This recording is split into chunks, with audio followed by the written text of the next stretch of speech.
नमस्कार साथियों, विद्या क्लासेज के यूट्यूब चैनल पर आप सभी का हार्दिक स्वागत है। साथियों, आज हम बात करने वाले हैं रीजनिंग स्पेशल सेशन की 5वीं क्लास के बारे में।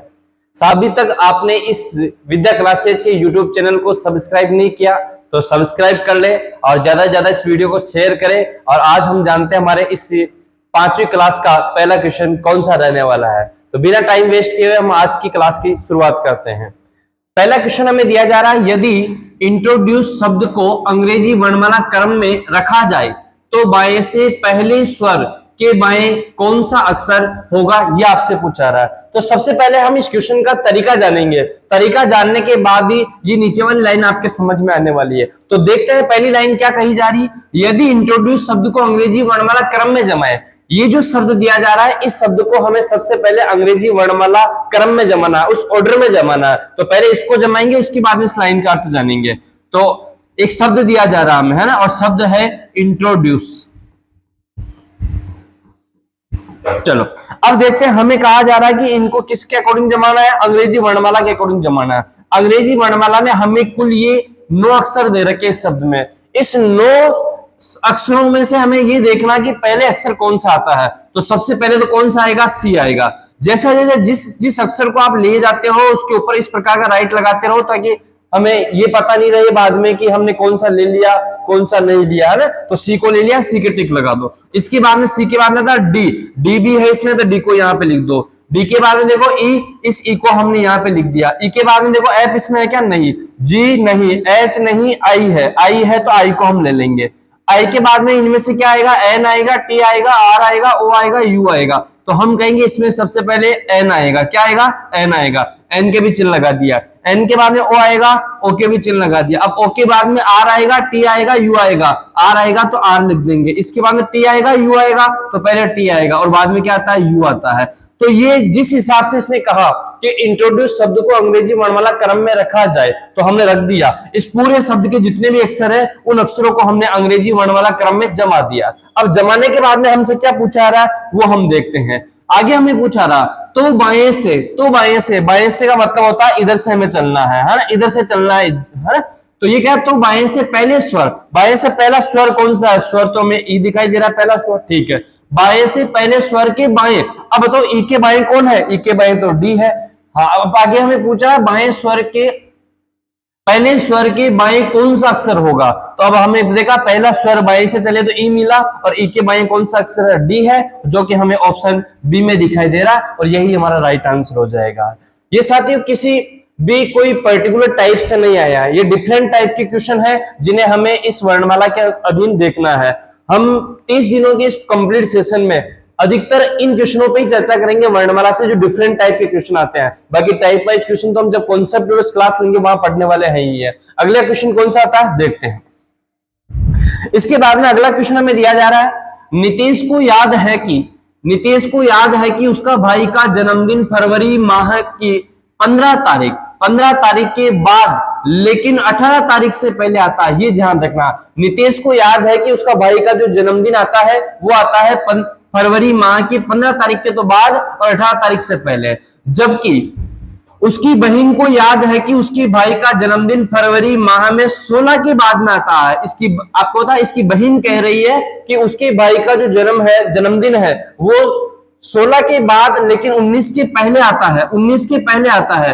तो बताइए कि फरवरी माह में किस तारीख को नीतीश का जन्मदिन आता है। साथियों ऐसे क्वेश्चन आएंगे, इनका आंसर कैसे निकालना है, ये कैलेंडर टेस्ट से रिलेटेड क्वेश्चन रहा है, और ऐसे क्वेश्चन का आंसर निकालने के लिए हमें क्या करना है आइए जानते हैं। सबसे पहले ध्यान रखते हैं इसमें क्या बात कही, तो नीतीश को याद है, नीतीश कह रहा है कि उसके भाई का जो जन्मदिन है वो फरवरी माह की 15 तारीख के तो बाद उसका जन्म हुआ और 18 तारीख से पहले उसका जन्म हुआ। लेकिन हम जानते हैं कि 15 से 18 के बीच ही कहीं उनका जन्म हुआ होगा।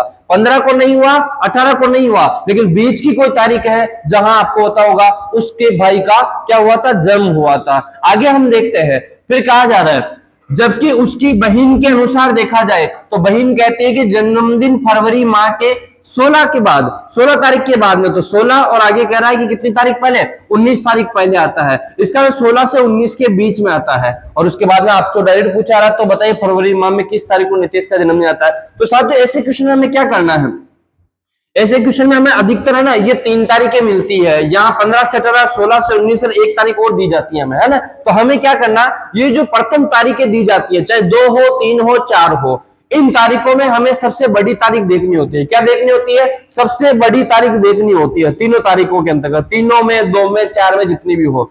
और ये जो अंतिम तारीखें होती है, अंतिम 3 तारीख हो, 2 हो, 4 हो, कितने, इसमें सबसे छोटी तारीख देखनी होती है, सबसे छोटी तारीख देखनी होती है। अब एक तरफ हमने बड़ी तारीख देखी, एक तरफ हमने छोटी तारीख देखी, और इन दोनों के बीच में जो तारीख होगी वही हमारा आंसर हो जाएगा। बताओ बड़ी तारीख कौन सी है? 16। छोटी तारीख कौन सी है? 18। बताओ 16 से 18 के बीच में कौन सी तारीख आती है? तो हम कहेंगे 16 और 18 के बीच में जो तारीख आती है कौन सी आती है? 17 आती है। और हम कहेंगे कि नितेश का जो जन्मदिन आता है वो कब आता है? 17 तारीख को आता है। ये ध्यान रखना। इन्होंने क्या किया, इस 17 तारीख को दोनों ने कॉमन डाल दी बीच में, उस कॉमन तारीख का हमें पता करना था, तो इस तरीके से आंसर निकालना। अब आगे कोई सा भी क्वेश्चन आ जाए, वैसे आप ये ध्यान रखो, शुरुआत की जितनी भी तारीखें दे रखी है उसमें बड़ी तारीख देखो, और लास्ट में जितनी भी तारीखें दे रखी है उसमें सबसे छोटी तारीख देखो, और फिर दोनों के बीच में जो तारीख आई वही हमारा आंसर हो जाएगा। देखते हैं अगला क्वेश्चन कौन सा है, देखते हैं।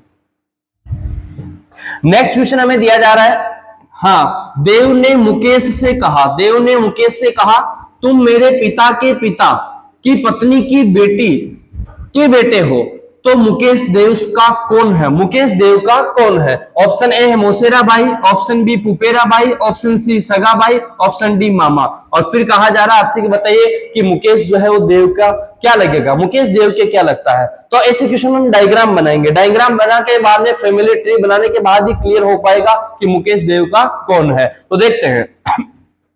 देव ने मुकेश से कहा, मैंने कहा ब्लड रिलेशन का जब भी क्वेश्चन आ जाए, जब कोई व्यक्ति कहने की बात करता है, जो व्यक्ति परिचय करवाता है उसी से हमें डायग्राम स्टार्ट करना होता है। तो डायग्राम कहां से स्टार्ट होगा? देव से होगा, क्योंकि देव कह रहा है, देव ने मुकेश की ओर इशारा करते हुए कहा, मुकेश से कहा, ठीक है। तो देव कह रहा है, क्या कह रहा है? तुम, बोले तो कौन? मुकेश। मेरे पिता, अब इस तुम लाइन को तो छोड़ दो क्योंकि तो मुकेश के लिए आई है। अब आगे कहो मेरे पिता। अब देव के पिता कहां आएंगे? देव के पिता ऊपर आ जाएंगे, चलो ठीक है।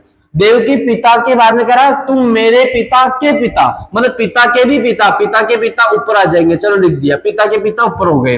पिता के पिता की पत्नी, पिता की पत्नी का मतलब ये इनकी पत्नी हो गई, इनको अपन राउंड में कर देंगे, चलो ठीक है। आगे कह पत्नी की बेटी, पत्नी की बेटी, इसकी बेटी हो चाहे इसकी बेटी हो, बात बना वो इसकी बहन हो जाएगी, और ये हमने बेटी बना दी, चलो ठीक है। बेटी के बेटे हैं, बेटी के बेटे हैं, इस बेटी के बेटे हैं, और कौन है? तुम। और तुम किसके लिए आया था? मुकेश के लिए आया था, ये हमें ध्यान रखना। और यहां हम लिख देंगे मुकेश। तो ये हमारा फैमिली ट्री बन गया, ये हमारा वंश वृक्ष बन गया। अब आपसे क्वेश्चन पूछा रहा, तो बताइए मुकेश देव का कौन है? ये जो मुकेश है ये देव के क्या लगेगा? तो देव देखिएगा यहां कहेगा, सीधा नहीं जाएगा, पहले जाएगा पिताजी के पास में, और पिताजी की बहन लगती है भुआ, और भुआ का लड़का क्या होता है? तो हम कहते हैं कि भुआ का लड़का कहलाता है पुपेरा भाई। तो इसका आंसर जो होगा वो क्या हो जाएगा? ऑप्शन बी हो जाएगा। ये आपको ध्यान रखना है, कौन सा हो जाएगा? ऑप्शन बी हो जाएगा। देखते हैं अगला क्वेश्चन कौन सा मिलेगा, देखते हैं। अगला क्वेश्चन हमें दिया जा रहा है, यदि किसी घड़ी में समय 12:15 बजे का हो रहा, समय 12:15 बजे का है, और घंटे वाली सुई पूरब की ओर इंगित करती है, तो बताइए मिनट वाली सुई के विपरीत कौन सी दिशा होगी? तो आइए जानते हैं, यहाँ घड़ी में हमें 12:15 बजे का समय दर्शाना होगा। तो पहले हम यहाँ ऐसे क्वेश्चन का आंसर निकालने के लिए घड़ी बनाएंगे, और घड़ी बनाकर देखते हैं, फिर जो भी पूछेगा उसका जवाब देंगे, ठीक है। तो देखते हैं,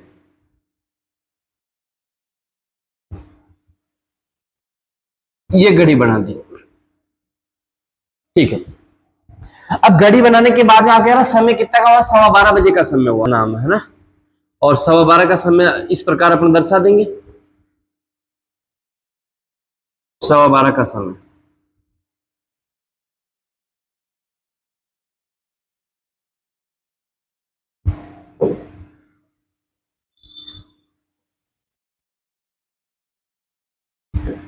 ठीक है। यहाँ डायल अंक भी लिख देते हैं 12, इधर आ जाएगा 6, इधर आ जाएगा 3, इधर आ जाएगा 9, इधर 1, इधर 2, इधर 4, इधर 5, इधर 7, इधर 8, इधर 9, इधर 10, सॉरी इधर 10 और इधर ये 11, ये हो गया, ठीक है। और अब आपको जो समय दर्शाना हो किस प्रकार दर्शाना है, तो आइए जानते हैं। ये कह रहा 12:15 बजे का समय है, 12:15 बजे का समय है, तो फिक्स बात है मिनट की सुई कहाँ रहेगी? मिनट की सुई रहेगी फिक्स 3 पे रहेगी साहब। और घंटे की सुई कहाँ रहेगी, घंटे की सुई थोड़ी सी एक की तरफ झुकती हुई रहेगी, ठीक है, और घंटे की सुई रहेगी थोड़ी सी एक की तरफ झुकते हुए, ठीक है। चलो ये आगे, अब क्वेश्चन क्या कह रहा है ना, अब क्वेश्चन का आंसर देखते हैं हम। क्वेश्चन कहा जा रहा है, यदि किसी घड़ी में 12:15 बजे, ये समय हो गया 12:15 बजे का, ठीक है।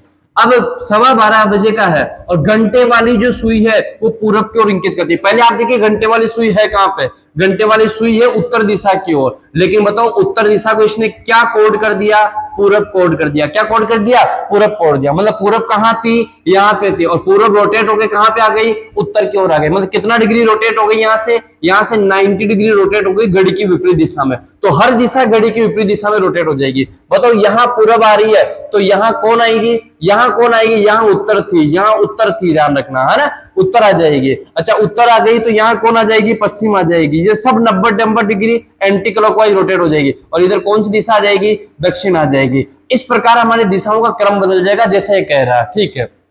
अब आगे क्या कह रहा है, तो मिनट वाली सुई के विपरीत कौन सी दिशा होगी। बताओ मिनट वाली सुई अभी कहां है, ये रही मिनट की सुई, किधर देख रही है, दक्षिण दिशा की ओर मिनट की सुई है अभी। अब बताओ इसके भी अपोजिट पूछा, मिनट की सुई की दिशा की अपोजिट दिशा कौन सी होगी, तो ये मिनट की सुई तो अभी दक्षिण में है और दक्षिण का उल्टा क्या होता है, उत्तर, जो कि आ ही रहा है यहाँ पे। और हमारा जो इस क्वेश्चन का आंसर होगा वो क्या होगा, उत्तर होगा। ये किस आधार पे हुआ, क्योंकि इसने कहा कि जो घंटे की सुई, हमें पता है कि 12:15 बजे घंटे की सुई तो उत्तर की ओर ही रही है, लेकिन ये कह रहा नहीं उत्तर नहीं पूरब की ओर है। मतलब इसने उत्तर को पूरब के रूप में रोटेट कर दिया। जब उत्तर की जगह पूरब आ गया तो फिर पश्चिम की जगह उत्तर आ जाएगा, दक्षिण की जगह पश्चिम आ जाएगा और पूरब की जगह दक्षिण आ जाएगा। ये आपको, और फिर आपसे पूछ रहा मिनट की सुई, तो मिनट की सुई के विपरीत कौन सी हो जाएगी, उत्तर की सुई हो जाएगी। ये ध्यान रखना। अगला क्वेश्चन देखते हैं। अगला क्वेश्चन आया कि भारत रत्न कला अर्जुन पुरस्कार, इसका मतलब देखो ये क्वेश्चन है सादृश्यता का, है ना, समानता का क्वेश्चन है। भारत रत्न का कला से क्या संबंध है, तो हम कहते हैं भारत रत्न जिस क्षेत्र में दिया जाता है वह क्षेत्र है, कला का क्षेत्र हुआ, साहित्य का क्षेत्र हुआ, विज्ञान का क्षेत्र हुआ, है ना, तो इस क्षेत्र में भारत रत्न दिया जाता है। तो उसी प्रकार आप हमें बताइए कि भारत रत्न क्या है, पुरस्कार है जो कि कला के क्षेत्र में दिया जाता है। तो उसी प्रकार एक अर्जुन पुरस्कार भी आपको तब पुरस्कार होता है। और अर्जुन पुरस्कार किस क्षेत्र में दिया जाता है उसके लिए आपको 4 ऑप्शन भी दिए जा रहे हैं। ऑप्शन ए है क्या निशानेबाजी में दिया जाता है, ऑप्शन बी क्या साहित्य में दिया जाता है, ऑप्शन सी क्या खेल में, और ऑप्शन डी क्या बहादुरी में दिया जाता है। तो ध्यान रखना अर्जुन पुरस्कार हमेशा दिया जाता है एक क्षेत्र में, और वो क्षेत्र है खेल का क्षेत्र। कौन सा है, खिला बोले तो ये पुरस्कार खिलाड़ियों को दिया जाता है। किनको दिया जाता है, खिलाड़ियों को दिया जाता है। ये आपको ध्यान रखना, मतलब कौन सा पुरस्कार किस क्षेत्र में दिया जाता है ये भी हमें पता होना चाहिए। वो क्वेश्चन जीके का हो लेकिन फिर भी रीजनिंग के रूप में आ जाता है, ये आपको ध्यान रखना है। अगला क्वेश्चन कौन सा आता है देखते हैं। अगला क्वेश्चन दिया जा रहा है, एक दिन प्रातः 7 बजे नरेश ने सूर्य की ओर अपनी पीठ किए हुए चलना प्रारंभ किया। 7 बजे की बात है। अब बताइए 7 बजे सूर्य उदय होता है, प्रातः के समय सूर्य उदय होता है, और सूर्य उदय जो होता है वो हमेशा कौन सी दिशा में होता है, बोलो, पूरब दिशा की ओर होता है। कौन सी दिशा की ओर होता है, पूरब दिशा की ओर होता है। चलो ठीक है, हम कहेंगे सूर्य उदय हो रहा है पूरब दिशा की ओर, ये करा दिया, चलो ठीक है। अब ये कह रहा है सूर्य की ओर अपने पीठ करते हुए चलना प्रारंभ करता है। अब सूर्य की तरफ तो ये व्यक्ति जा रहा है जिसका नाम है नरेश, और नरेश की जो आपको पता है सूर्य की ओर तो क्या है, बोलो, पीठ है। तो उसका मुख कौन सी दिशा में होगा, उसका मुख होगा, ध्यान रखना, पश्चिम दिशा की ओर। किस दिशा की ओर होगा, पश्चिम दिशा की ओर होगा। तो बताइए उस व्यक्ति ने जो चलना प्रारंभ किया था शुरुआत में, कौन सी दिशा में चलना प्रारंभ किया, पश्चिम दिशा में चलना प्रारंभ किया। ये इंपॉर्टेंट है, बस ये दिशा आप पता कर लो, आगे तो अपने आप आंसर आ जाएगा आपका। तो एक व्यक्ति जो है प्रातः 7 बजे नरेश ने सूर्य की ओर अपनी पीठ करते हुए, सूर्य पूर्व में रहता है, उसकी पीठ सूर्य की ओर है, तो फिक्स बात है वो चल रहा है कौन सी दिशा में, पश्चिम दिशा में चल रहा है, ठीक है। फिर वह बाईं ओर मुड़कर सीधा चलता है। पश्चिम में जाने के बाद में कुछ दूरी चलता है और वो बाएं मुड़ जाता है, तो अपन ने लिख दिया यहाँ पे बायां, चलो ठीक है। बाएं मुड़कर सीधा चलता रहा, फिर दाएं मुड़कर सीधा चला। बाएं मुड़ने के बाद में एक टर्न और लेता है, और किसके रूप में लेता है, दाएं रूप में लेता है, तो अपन ने दायां लिख दिया, चलो ठीक है। फिर क्या कहता है, वह फिर से बाईं ओर मुड़कर चला, फिर से बाईं ओर मुड़कर चला, तो वापस अपन यहां लिख देंगे बायां मुड़ा। किधर मुड़ा, बायां मुड़ा। और अंत में कह रहा है अब उसका मुख किस दिशा की ओर होगा। इसका मतलब लास्ट में वह व्यक्ति कौन सी दिशा में जा रहा है ये आपको बताना है। अब ऐसे क्वेश्चन का आंसर निकालने के लिए मैंने आपको लास्ट क्लास में बताया था कि हम एक दायां से एक बायां काट सकते हैं, हम एक दायां से एक बायां काट सकते हैं, बच्चा क्या बायां, और बायां का अर्थ आपको हमेशा हमेशा याद रखना, बता दिया था मैंने, एंटी क्लॉकवाइज होता है। 90 डिग्री एंटी क्लॉकवाइज होता है बायां का अर्थ क्या होता है, 90 डिग्री एंटी क्लॉकवाइज। तो आपको क्या करना है, इस पश्चिम दिशा से 90 डिग्री एंटी क्लॉकवाइज घूम जाना है, पश्चिम दिशा से 90 डिग्री एंटी क्लॉकवाइज घूमना है। अब पश्चिम दिशा से 90 डिग्री एंटी क्लॉकवाइज कैसे घूमेंगे, तो ध्यान रखना ये चार दिशा ये हो गई, ये चार दिशा हो गई, और उसमें से पश्चिम दिशा कौन सी है, ये वाली है, और यहां से आपको 90 डिग्री एंटी क्लॉकवाइज घूमना है। एंटी क्लॉकवाइज का मतलब होता है घड़ी की विपरीत दिशा, ऐसे चलेंगे तो घड़ी की दिशा हो जाएगी, तो अपने को घड़ी की विपरीत दिशा में चलना है। और बताओ ये 45 इधर चलेंगे तो अपन इधर से चलेंगे 45 डिग्री, और ऐसे चलेंगे तो कितना डिग्री हो जाएगा, 90 डिग्री। इसका मतलब हम कहेंगे कि इस क्वेश्चन का जो आंसर होगा वो क्या हो जाएगा, दक्षिण। कि अब वह व्यक्ति या नरेश जो नाम दिया जा रहा है वो कौन सी दिशा में जा रहा है, दक्षिण दिशा की ओर जा रहा है, जो कि हमें ऑप्शन ए में दे रहा है, और यही हमारा राइट आंसर हो जाएगा। अगले क्वेश्चन की अगर हम बात करते हैं तो नेक्स्ट क्वेश्चन हमारे पास में आता है। हाँ, अगला क्वेश्चन दिया जा रहा है, नीचे दिए गए विकल्पों में से बेमेल या विषम को चुने। नीचे दिए गए चार विकल्प है और इन चार विकल्पों में से आपको बेमेल का चयन करना है। बोले तो इनको डिफरेंट का चयन करना है कि चारों में से अलग कौन सा है। अब चारों में से अलग का चयन कैसे करेंगे, तो एक जगह HL दे रखा है, एक जगह KF दे रखा है, एक जगह AN दे रखा है, एक जगह ZY दे रखा है।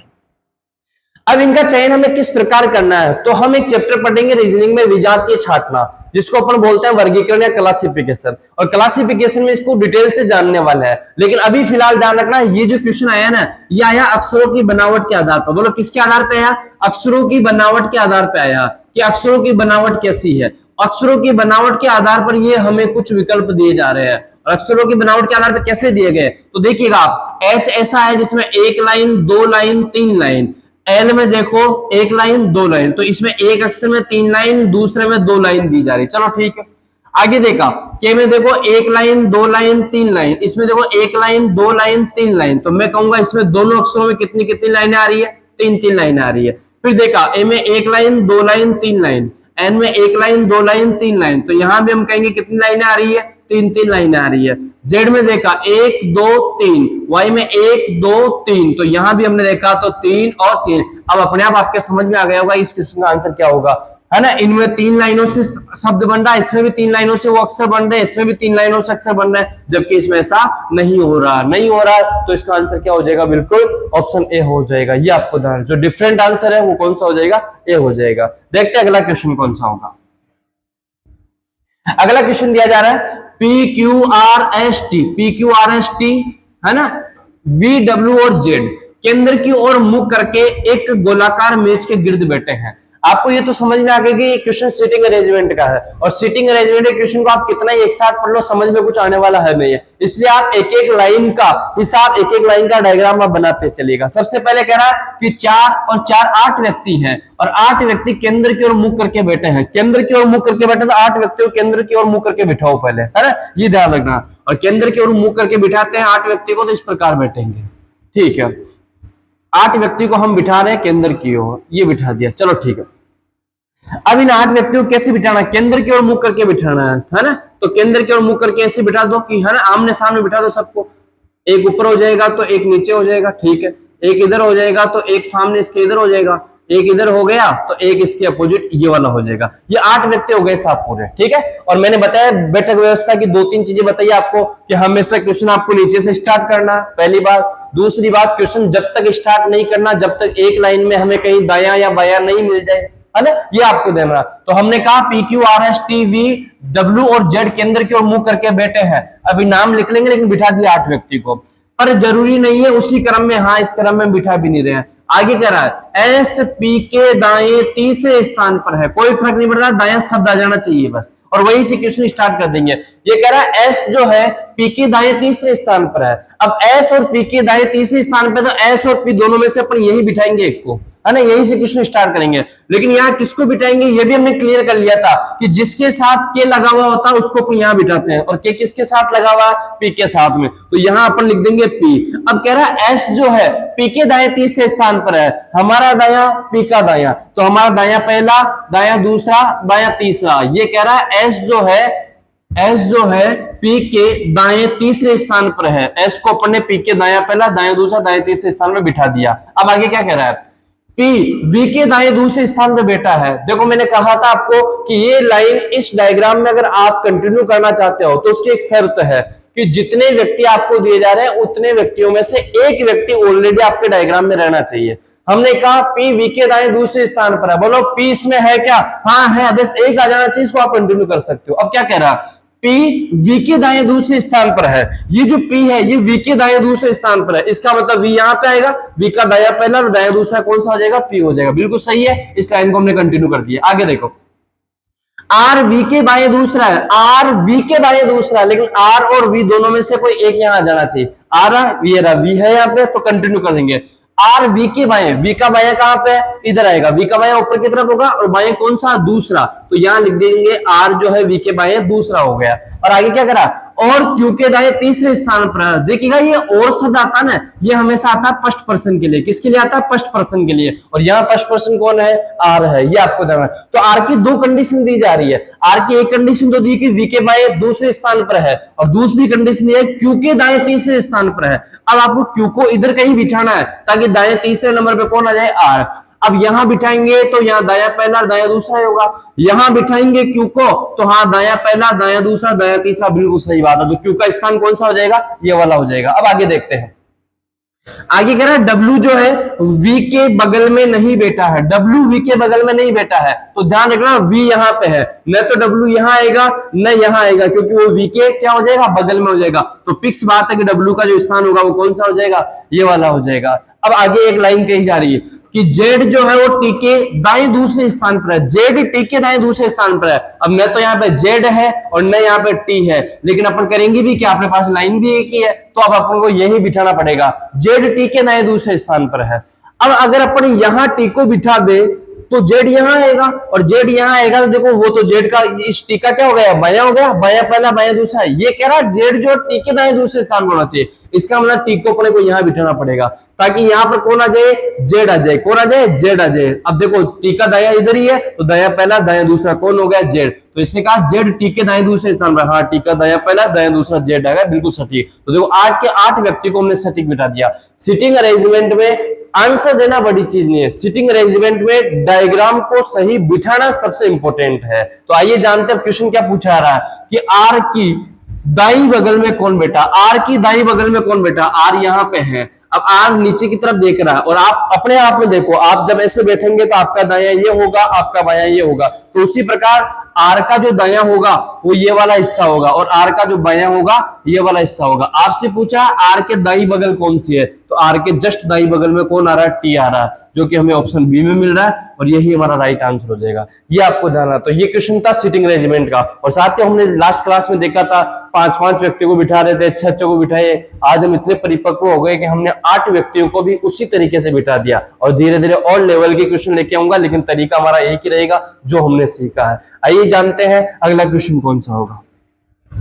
नेक्स्ट क्वेश्चन देखो, अगला क्वेश्चन है यदि वर्षा को जल कहा जाए, वर्षा को जल कहते हैं, जल को वायु कहते हैं, वायु को बादल कहते हैं, बादल को आकाश कहते हैं, आकाश को समुद्र कहते हैं, है ना, और समुद्र को क्या कहते हैं, सड़क कहते हैं। तो बताइए हवाई जहाज कहाँ उड़ते हैं, तो बताइए हवाई जहाज कहाँ उड़ते हैं। आप जहां मैंने ये राउंड किए उस राउंड में देखोगे हवाई जहाज कहाँ उड़ते हैं। क्या वर्षा में उड़ते हैं, नहीं। क्या जल में उड़ते हैं, नहीं। वायु में, नहीं। बादल में, नहीं। आकाश में, हाँ, आपको पता होगा हवाई जहाज जो है आकाश में उड़ते हैं। कहाँ उड़ते हैं, आकाश में, और आकाश में उड़ते हैं तो आकाश को इसने क्या कोड किया, समुद्र किया। क्या किया, समुद्र, और वही हमारा राइट आंसर हो जाएगा। ये क्वेश्चन कोडिंग रिकॉर्डिंग का है, तो आप ऐसा मत कह देना कि समुद्र में कोई हवाई जहाज उड़ते हैं, नहीं, उड़ते आकाश में, लेकिन आकाश को इसने क्या कोड कर दिया, समुद्र, इसलिए हमारा आंसर भी क्या हो जाएगा, समुद्र हो जाएगा। ये आपको ध्यान रखना। आगे अगर हम बात करते हैं तो अगला क्वेश्चन हमसे पूछा जा रहा है, अगला क्वेश्चन देखिएगा, है ना, सही विकल्प का चयन कीजिए। जो निम्नलिखित शब्दों का तार्किक और अर्थपूर्ण क्रम में इंगित करता हो। मतलब ये क्वेश्चन वही है जहां हम एक चैप्टर पढ़ते थे ना, शब्दों का तार्किक क्रम से रिलेटेड क्वेश्चन है यहाँ, जहां हमें कुछ शब्द दिए जाते हैं और उन्हें हमें कुछ शर्तों के अकॉर्डिंग जमाना होता है। आइए जानते हैं शब्द क्या है। सबसे पहले दिया जा रहा है परिणाम, फिर प्रचार अभियान, फिर दिया रहा है शपथ, और उसके बाद नामांकन, और उसके बाद मतदान। हाँ, आपने देखा होगा साथियों, ये सब एक प्रोसेस होती है, ये सारी की सारी एक प्रोसेस है ना, कि हमें पहले कोई मतलब इनमें से नामांकन करना होता है, फिर हम प्रचार करेंगे, फिर मतदान होगा, है ना, और फिर परिणाम आएगा, और फिर है ना शपथ ली जाएगी। ठीक है, तो ये एक प्रोसेस होती है। तो आइए जानते हैं इन सब में से सबसे पहला काम क्या होता है। तो परिणाम पहले आता है, नहीं, प्रचार अभियान, शपथ, मतदान, नामांकन। तो सबसे पहला काम होगा नामांकन का। किसका होगा? नामांकन होगा। नामांकन होते हम करेंगे प्रचार। क्या करेंगे? प्रचार करेंगे। प्रचार होते ही क्या होगा? मतदान होगा। मतदान होते ही क्या होगा? परिणाम आएगा, और परिणाम आते ही क्या होगी? शपथ ली जाएगी। क्या ली जाएगी? शपथ ली जाएगी। अब इस क्रम में आप जमा दें। सबसे पहले नंबर पे ये शब्द आया, इसके नंबर कितने हैं? 4। तो आपकी पहचान हो रही है इस शब्द की 4 नंबर से। ठीक है, किससे हो रही है? 4 नंबर से हो रही है, 4 नंबर से हो रही है। ठीक है, दूसरे नंबर पे आया ये, इसके नंबर कितने हैं? 2, तो यहाँ 2 ही लिख देंगे। तीसरे नंबर पे है, इसके नंबर कितने हैं? 5, 5 लिख देंगे। चौथे नंबर पे इसके नंबर कितने हैं? 1, ये 1 लिख देंगे। और पांचवें नंबर पे आपको होता है शपथ। शपथ के नंबर कितने हैं? 3, और हमारा आंसर हो जाएगा 425 13। हमें 425 13 कौन से ऑप्शन में दिख रहा है? ऑप्शन ए में दिखाई दे रहा है, और यही हमारा राइट आंसर हो जाएगा। अगले क्वेश्चन की बात करते हैं, तो क्वेश्चन नंबर 11 के रूप में हमारे पास में क्या है, आइए जानते हैं, देखते हैं। क्वेश्चन नंबर 11 दिया जा रहा है, शब्द पेडल को अलग अलग कितने प्रकार से लिखा जा सकता है? शब्द पेडल को अलग अलग कितने प्रकार से लिखा जा सकता है? वेरी वेरी इंपॉर्टेंट क्वेश्चन है साथियों। ये जो क्वेश्चन आया है ना, ये आपके एक चैप्टर से होता है जिसका नाम होता है अल्फाबेट टेस्ट, या हम बोल सकते हैं वर्णमाला परीक्षण।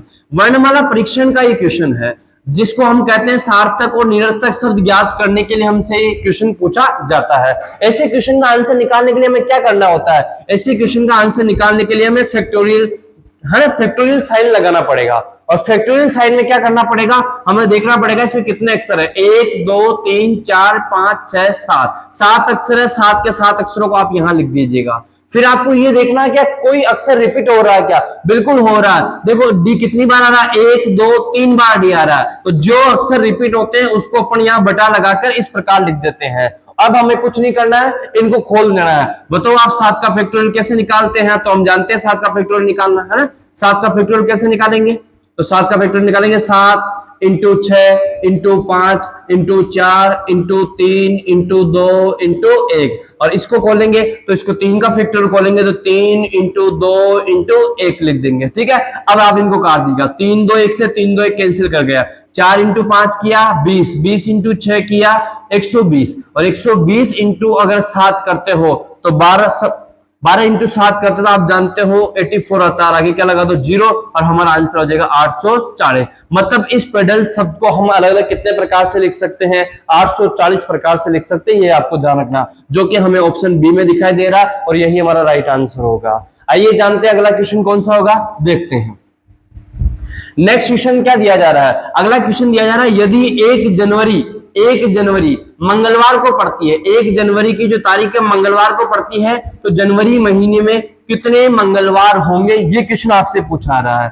आपसे क्वेश्चन कहा जा रहा है कि यदि 1 जनवरी को क्या कहा जा रहा है? 1 जनवरी को जो वार है वो दिया जा रहा है आपको, क्या है? मंगलवार है। अब आप ये तो जानते हो मंगलवार है 1 जनवरी को, लेकिन आपको ये जरूर पता है कि जनवरी का महीना है तो दिनों की संख्या कितनी होगी? 31 होगी। बोलो कितनी होगी? 31 दिन होगी। तो आप 1 तारीख का अगर आपको वार पता चल गया ना, आप पूरे महीने का इतिहास बता सकते हो। आइए जानते हैं, आपसे कहा जा रहा है 1 जनवरी को मंगलवार है, तो जनवरी महीने में कितने मंगलवार होंगे? बताओ वार कितने दिन बाद रिपीट होता है? हर 7 दिन बाद एक बार रिपीट होता है। तो 1 जनवरी को मंगलवार है तो वापस मंगलवार कब आएगा? 8 जनवरी को आएगा। बोलो कब आएगा? 8 जनवरी को आएगा। क्या आएगा? मंगलवार आएगा। चलो ठीक है, वापस 7 दिन बाद देखेंगे तो 8 और 7 15 है ना। 15 तारीख को वापस मंगलवार आएगा। 15 जनवरी को क्या आएगा? मंगलवार आएगा। ये मंगलवार लिख दिया। फिर हमने देखा 15 में 7 जोड़ो 22, 22 जनवरी को वापस क्या आएगा? मंगलवार आएगा। तो ये हमने यहाँ भी मंगलवार लिख दिया, और 22 से फिर 7 जोड़ो 29, और 29 जनवरी को क्या आएगा? मंगलवार आएगा। अब बताओ 29 के बाद 2 दिन बाद में तो 31 तारीख आ जाएगी, और फिर फरवरी का महीना प्रारंभ हो जाएगा। इसका मतलब मंगलवार शुरू से आ रहा है यहाँ पे, और लास्ट मंगलवार आएगा 29 जनवरी को। इस प्रकार आपसे क्वेश्चन पूछा रहा है तो बताइए, है ना, जनवरी माह में कितने मंगलवार आएंगे? तो मंगलवार एक, दूसरा, तीसरा, चौथा, पांचवा, तो कितने मंगलवार आएंगे जनवरी माह में? तो हम कहेंगे 5 मंगलवार आएंगे, ये आपको ध्यान रखना। ठीक है, आगे देखते हैं अगला क्वेश्चन कौन सा होगा। नेक्स्ट क्वेश्चन देखते हैं। अगले क्वेश्चन की अगर हम बात करते हैं तो क्वेश्चन कहा जा रहा है चार व्यक्तियों के नाम दिए जा रहे हैं, पी, क्यू, आर तथा एस, अपनी लंबाई के अनुसार एक पंक्ति में खड़े हैं। चलो ठीक है, अब कह रहा पी क्यू से अधिक लंबा है ना, एस पी से लंबा है और आर से छोटा है ना। सबसे लंबे व्यक्ति से गिनती आरंभ करते हुए पंक्ति का क्रम बताओ, है ना। चलो ठीक है, टोटल 4 व्यक्ति दिए जा रहे हैं, है ना। 4 व्यक्तियों के नाम भी पी क्यू आर एस लिखना भी लिखेंगे नहीं, अपनी लंबाई के अनुसार पंक्ति में खड़े, ठीक है। अब देखो यहां से क्वेश्चन स्टार्ट करना, ये कह रहा है पी क्यू से अधिक लंबा है, तो आप लिख दीजिए पी लंबा है तो ऊपर लिख दीजिएगा और क्यू को थोड़ा यहां लिख दीजिएगा ताकि बीच में भी कोई आए तो हम लिख सकते हैं। ठीक है, पी क्यू से अधिक लंबा है लिख दिया। एस पी से लंबा है, अब एस जो है पी से भी लंबा है तो आप थोड़ा यहां लिख दीजिएगा, एस जो है वो पी से भी लंबा है तो ऊपर लिख दीजिएगा, बीच में जगह छोड़ दो और भी कोई आए तो। ठीक है, एस पी से लंबा है पर आर से छोटा है, पर का मतलब है ना परंतु होता है, और परंतु आए, किंतु आए, तथा आए, वह आए और आए, वो हमेशा फर्स्ट पर्सन के लिए आते हैं। किसके लिए आते हैं? फर्स्ट पर्सन के लिए आते हैं। तो एस पी से तो लंबा है, हाँ एस जो है पी से लंबा हो गया, पर आर से छोटा है। कौन? एस छोटा है किससे? आर से, तो आर कहां आ जाएगा? ऊपर आ जाएगा। अब तो व्यक्ति टोटली कितने हैं? 4 है, पी क्यू आर, और चारों व्यक्तियों को अपन ने जमा दिया। अब आपसे क्वेश्चन क्या पूछा रहा है? सबसे लंबे व्यक्ति से गिनती आरंभ करते हुए, यहां से गिनती आरंभ करना है ना, आरंभ करते हुए पंक्ति का क्रम बताइए। तो यहां से स्टार्ट करोगे तो पहला आर आएगा, आर के बाद में कौन आ रहा है? एस आ रहा है, एस के बाद में कौन आ रहा है? पी आ रहा है, और पी के बाद में कौन आ रहा है? क्यू आ रहा है, और आर एस पी क्यू हमारे कहां मिल रहा है? ऑप्शन ए में मिल रहा है, और यही हमारा राइट आंसर हो जाएगा। अगले क्वेश्चन की बात करते हैं, देखते हैं कौन सा आता है। अगला क्वेश्चन हमें दिया जा रहा है, हाँ अगला क्वेश्चन दिया जा रहा है, यदि, है ना, यदि मल्टीप्लाई का अर्थ होता है ऐड, है ना, बोले तो इनटू का मतलब होता है प्लस, और प्लस का मतलब होता है माइनस, माइनस का मतलब होता है डिवाइड, भाजक, है ना, और भाजक का अर्थ होता है गुणा, बोले तो इनटू, है ना। तो बताइए समीकरण 8 इंटू 20 माइनस 4 प्लस 10 डिवाइड 2 का मान क्या होगा? साथियों ये जो क्वेश्चन आया ना, ये आया आपके एक चैप्टर से, गणितीय संक्रियाएं से, जिसे मैथमेटिकल ऑपरेशन होती है, जिसको अपन बोलते हैं मैथमेटिकल ऑपरेशन, गणितीय संक्रियाएं का एक क्वेश्चन आया है। और फिक्स है, हर किसी एग्जाम में इसके 1-2 क्वेश्चन आते ही फिक्स है गणितीय संक्रियाएं के। तो इसमें हमें 2 स्टेप में क्वेश्चन करना होता है। पहली स्टेप तो ये होती है कि हमें दिए गए क्वेश्चन के चिन्ह चेंज करने हैं। क्या चेंज करने हैं? चिन्ह चेंज करने हैं। और चिन्ह चेंज करने के बाद दूसरे नंबर पे हमें यहाँ पे एक नियम लगाना होता है, और वो नियम होता है बोर्डमास नियम। कौन सा नियम होता है? बोर्डमास नियम। बोर्डमास नियम आप जानते हो अच्छी तरह से कि सबसे पहले ब्रैकेट, है ना, अगर हमें कई समीकरण में कोई कोष्टक आ रहे हैं तो उस कोष्टक को हटाना, ओ का मतलब ओ तक, इसके बाद में हम कहते हैं कि डी का मतलब होता है डिवीजन, बोले तो भाग, एम का मतलब होता है मल्टीपल, बोले तो गुना, एक होता है एडिशन, बोले तो जोड़, और इसका मतलब सबट्रैक्शन, बोले तो बाकी। अरे तो ध्यान रखना, हमारी रीजनिंग में सबसे ज्यादा 4 काम में आते हैं लास्ट के, है ना। और क्या क्या आता है कि सबसे पहले समीकरण में हमें भाग देना होता है, फिर हमें उसमें गुना करना होता है, और उसके बाद में हमें यहाँ पे जोड़ना होता है, और अंत में हमें कहा जाता है कि क्या करना होता है? घटाना होता है ना, बाकी करना होता है। ये आपको ध्यान रखना, ठीक है। इसके तो ये 2 स्टेप में इसके क्वेश्चन होते हैं। आइए जानते हैं पहली स्टेप क्या है। पहले हम समीकरण लिख लेते हैं। हम समीकरण लिख लेते हैं इस प्रकार की, समीकरण में दिया जा रहा है 8, फिर दिया जा रहा है इंटू, आगे दिया जा रहा है 20 के बाद में माइनस, आगे 4 प्लस 10, और आगे कहा जा रहा है भाजक, और फिर कहा जा रहा है 2, और फिर कहा जा रहा है बताओ इसका मान क्या होगा। ठीक है, ये तो मूल समीकरण है। अब समीकरण में 2 काम करने हैं, पहले तो चिन्ह चेंज करने हैं। चिन्ह चेंज करते हैं, 8 ऐसा कैसा आ जाएगा? चिन्ह चेंज कर लेते हैं, है ना, और चिन्ह चेंज करेंगे तो 8 ऐसा कैसा आ जाएगा? ठीक है, मल्टीप्लाई को इसने क्या कोड किया? प्लस, तो मल्टीप्लाई की जगह प्लस लिख देंगे। 20 ऐसा कैसा आ जाएगा? ठीक है, माइनस को इसने क्या किया कि माइनस का मतलब होता है डिवाइड, तो हम यहाँ पे डिवाइड लिख देंगे। 4 ऐसा कैसा आ जाएगा? प्लस, प्लस का अर्थ क्या होता है? माइनस, तो हम यहाँ माइनस लिख देंगे, और फिर आता है डिवाइड, डिवाइड का मतलब क्या होता है? इंटू, ये इंटू लिख दिया 2, और बराबर आपसे क्वेश्चन मार्क पूछा। चलो एक स्टेप आपने कंप्लीट कर ली चिन्ह चेंज करने की। अब सेकंड स्टेप आपको कि मैं पहले क्या करूं, क्या पहले प्लस करूं, फिर मल्टीप्लाई करूं, फिर डिवाइड करूं, या माइनस करूं? तो आप कहते हैं कि इस क्रम में चलो, पहले आपको भाग, फिर गुणा, फिर जोड़ना, फिर और घटाना। तो सबसे पहले भाग दीजिएगा, भाग दिया तो 4 का भाग दिया, कितनी बार गया? 5 बार गया। चलो ठीक है, भाग के बाद में गुणा करना, गुणा किया तो 10 इंटू 2 कर दीजिएगा, 10 दूना 20, लेकिन आगे क्या है? माइनस है। चलो ठीक है, अब आपसे कह रहा है जोड़ दो जी। अब जोड़ेंगे तो 8 और 5 कितने होते हैं, 13 होते हैं, 13 लिख दिया। और फिर कह रहा माइनस कर दो, तो माइनस तो अपने पास बचा ही क्या, 20 है। वो 13 में से 20 जाएंगे तो क्या बचेंगे, माइनस के साथ बचेंगे। क्या बचेंगे, माइनस के साथ। हमें ऑप्शन में मिल रहा है क्या, बिल्कुल मिल रहा है। तो हमारा आंसर क्या हो जाएगा, ऑप्शन बी हो जाएगा। ये आपको ध्यान रखना है। तो साथियों आज के इस सेशन को हम यही समाप्त कर रहे हैं, और आप कमेंट करके बताना आज की क्लास कैसे लगी, और मिलते हैं हम अगली क्लास में। धन्यवाद।